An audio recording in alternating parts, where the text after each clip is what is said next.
அண்டம் முழுதும் ஒன்றினுள் அடக்கம். அதுவே ஆனை முகமெனும் ஓங்கார விளக்கம். சுழலும் கோள்கள் அவன் சொல் கேட்கும். அவனை தொழுதால் போதும் நல்லதே நடக்கும். ஆனை முகனை தொழுதால் நவக்கிரகங்களும் மகிழும்.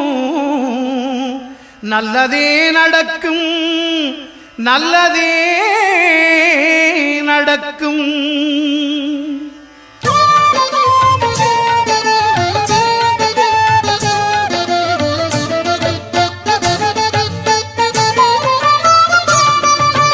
ஒன்பது கோளும் ஒன்றாய் காண அங்கு கற்பகம் என்னும் கடவுளின் மெய்யில்